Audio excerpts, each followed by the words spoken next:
Hello and welcome to our YouTube channel the exam cracker. इस video में हम देखेंगे ईवीएस के 30 इंपॉर्टेंट क्वेश्चन का पार्ट 41। इससे पहले हमने 40 पार्ट्स इसके करवाए हुए हैं। अगर आपने वो वीडियोस नहीं देखी है तो उसको भी जरूर देखिए। क्वेश्चन नंबर 61 है आपका, जल मंदिर का संबंध निम्न में से किससे है। तो जल मंदिर जो है वो किस धर्म से रिलेटेड है। फर्स्ट ऑप्शन है आपका हिंदू धर्म, सेकेंड इस्लाम धर्म, थर्ड बौद्ध धर्म एंड फोर्थ ऑप्शन है जैन धर्म। करेक्ट हो जाएगा 61 का जल मंदिर जो है वो जैन धर्म से संबंधित है। क्वेश्चन नंबर 62 देखेंगे, निम्न में से किस राज्य की सीमा बिहार को स्पर्श नहीं करती। फर्स्ट ऑप्शन है Uttar Pradesh, second Madhya Pradesh, third Paschim Bangal and fourth option है झारखंड। करेक्ट हो जाएगा 62 का ऑप्शन बी। मध्य प्रदेश जो है वो बिहार की सीमा को यानी कि उसके बॉर्डर को स्पष्ट नहीं करती है। बाकी यूपी, पश्चिम बंगाल और झारखंड तीनों इसके पड़ोसी राज्य है। क्वेश्चन नंबर 63 देखेंगे, मखाना की खेती हेतु अग्रणी जिला है। फर्स्ट ऑप्शन है Samastipur, second Muzaffarpur, third Madhubani and fourth option है सुपौल।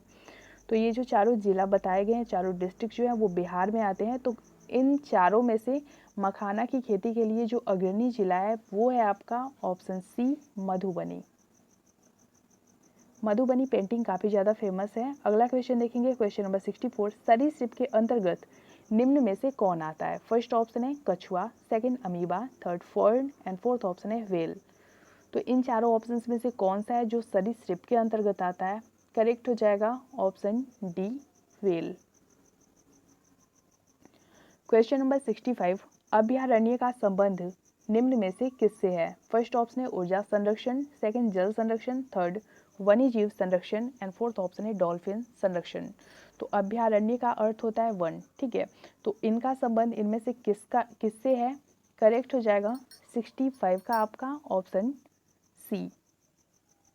अभयारण्य यानी कि वनों का संबंध जो है वो वन्य जीव संरक्षण से है। क्वेश्चन नंबर 66 देखेंगे, विश्व विकलांग दिवस निम्न में से कब मनाया जाता है। फर्स्ट ऑप्शन है 3 नवंबर, सेकंड है 3 अक्टूबर, थर्ड है 3 दिसंबर एंड फोर्थ ऑप्शन है 3 मार्च। करेक्ट होगा 66 का ऑप्शन सी, 3 दिसंबर को विश्व विकलांग दिवस मनाया जाता है। क्वेश्चन नंबर 67, रोनाल्ड रॉस का संबंध निम्न में से किससे है। फर्स्ट ऑप्शन है हैजा, सेकंड चेचक, third tuberculosis and fourth option है मलेरिया। 67 का करेक्ट आंसर होगा option D malaria. Question number 68, पर्यावरण सुरक्षित ईंधन है। फर्स्ट ऑप्शन है डीजल, सेकंड लकड़ी, third gas and fourth option है केरोसिन। 68 का करेक्ट आंसर होगा ऑप्शन सी, गैस पर्यावरण की दृष्टि से सुरक्षित ईंधन है। क्वेश्चन नंबर 69, श्वसन के दौरान मनुष्य द्वारा ग्रहण की जाने वाली गैस मुख्यतः है। फर्स्ट ऑप्शन है O2, second H2, third N2 and fourth option है CO2। तो श्वसन के दौरान जो मनुष्य ग्रहण करते हैं वो गैस कौन सी है। करेक्ट होगा 69 का आपका ऑप्शन ए O2 यानी कि ऑक्सीजन। क्वेश्चन नंबर 70, निम्न में से कौन संक्रामक रोग नहीं है। फर्स्ट ऑप्शन है dengue, second malaria, third polio and fourth option है टिटनेस। तो जो संक्रामक रोग नहीं है वो है option D tetanus. Question number 71, फसल चक्र के द्वारा मिट्टी में किस तत्व की स्थिरता संभव हो पाती है। फर्स्ट ऑप्शन है oxygen, second hydrogen, third phosphorus and fourth option है नाइट्रोजन। तो फसल चक्र के द्वारा मिट्टी में जिस तत्व की स्थिरता संभव हो पाती है वो है नाइट्रोजन, इसलिए ऑप्शन डी राइट होगा हमारा। क्वेश्चन नंबर 72, पत्तियों का रंग निम्न में से किसके कारण हरा होता है। फर्स्ट ऑप्शन है chloroquine, second chloroform, third chlorophyll and fourth option है क्लोरोफ्लोरोकार्बन। तो पत्तियों का रंग किसके कारण हरा होता है। करेक्ट होगा 72 का हमारा ऑप्शन सी, पत्तियों का रंग क्लोरोफिल के कारण हरा होता है। क्वेश्चन नंबर 73, ड्यूटीरियम निम्न में से किसका समस्थानिक है। फर्स्ट ऑप्शन है helium, second nitrogen, third hydrogen and fourth option है ऑक्सीजन। तो ड्यूटीरियम किसका समस्थानिक है। करेक्ट होगा 73 का आपका option C hydrogen. Question number 74, समस्याग्रस्त बालक का पता लगाने की विधि निम्न में से कौन सी है। फर्स्ट ऑप्शन है सेमिनार, सेकंड क्रियात्मक शोध, third case study and fourth option है इनमें से सभी। तो जो बच्चे समस्याग्रस्त हैं वैसे बालकों का पता लगाने के लिए हम कौन सी विधि का यूज करेंगे? करेक्ट होगा 74 का आपका option C, case study. Question number 75, द्रव्यमान संख्या निम्न में से कौन कहलाती है? फर्स्ट ऑप्शन है प्रोटॉन एवं न्यूट्रॉन की संख्या का योग, सेकंड इलेक्ट्रॉन एवं प्रोटॉन की संख्या का योग, थर्ड इलेक्ट्रॉन एवं न्यूट्रॉन की संख्या का योग एंड फोर्थ ऑप्शन है इनमें से सभी। तो जो द्रव्यमान संख्या कहलाती है वो है इलेक्ट्रॉन एवं न्यूट्रॉन की संख्या का योगफल। अगला है क्वेश्चन नंबर 76, जीवन की मूलभूत इकाई है। फर्स्ट ऑप्शन है उत्तक, सेकंड रक्त, थर्ड कोशिका एंड फोर्थ ऑप्शन है प्रोटीन। तो जीवन की जो मूलभूत इकाई है वो है कोशिका, इसलिए करेक्ट आंसर होगा 76 का हमारा ऑप्शन सी। क्वेश्चन नंबर 77, शून्य घर्षण बल वाले सतह पर चलना अपेक्षाकृत फर्स्ट ऑप्शन है आसान है, सेकंड मुश्किल है, थर्ड असंभव है एंड फोर्थ ऑप्शन है इनमें से कोई नहीं। तो शून्य घर्षण बल वाली सतह पर चलना अपेक्षाकृत असंभव है, इसलिए करेक्ट आंसर जो होगा 77 का हमारा वो हो जाएगा ऑप्शन सी। क्वेश्चन नंबर 78, गुरुत्वाकर्षण बल की अनुपस्थिति में वस्तु का भार निम्न में से क्या होगा? तो अगर किसी वस्तु में से गुरुत्वाकर्षण बल हट जाए या फिर वो अनुपस्थित रहे तो ऐसे में क्या होगा? फर्स्ट ऑप्शन है भारहीन हो जाएगा वस्तु, सेकेंड अपेक्षाकृत ज़्यादा भार होगा, थर्ड है अपेक्षाकृत अल्प भार होगा एंड फोर्थ ऑप्शन है इनमें से कोई नहीं। करेक्ट होगा 78 का आपका ऑप्शन 1। गुरुत्वाकर्षण बल की अनुपस्थिति में वस्तु का भार जो है वो कम हो जाएगा या फिर एकदम से वो भारहीन ही हो जाएगा। क्वेश्चन नंबर 79 देखेंगे, सुश्री मेधा पाटेकर का संबंध निम्न में से किससे है? फर्स्ट ऑप्शन है वैज्ञानिक अनुसंधान, सेकंड जल संरक्षण, थर्ड पर्यावरणीय संरक्षण एंड फोर्थ ऑप्शन है भूमि सुधार। तो सुश्री मेधा पाटेकर जो है वो पर्यावरण संरक्षण से जुड़ी हुई हैं। करेक्ट होगा 79 का आपका ऑप्शन सी, पर्यावरण संरक्षण। इसी प्रकार के क्वेश्चन में चिपको आंदोलन से जुड़े हुए सुंदरलाल बहुगुणा के बारे में भी कई बार क्वेश्चन आ चुके हैं, तो इसको भी ध्यान में रखिएगा। क्वेश्चन नंबर 80 है हमारा, पर्यावरणीय असंतुलन का कारण है। फर्स्ट ऑप्शन है पर्यावरणीय चेतना का अभाव, सेकंड भौतिकवादी सोच, थर्ड भोगवादी प्रवृत्ति एंड फोर्थ ऑप्शन है इनमें से सभी। किन कारणों से पर्यावरण असंतुलन पैदा होता है वो बताना है।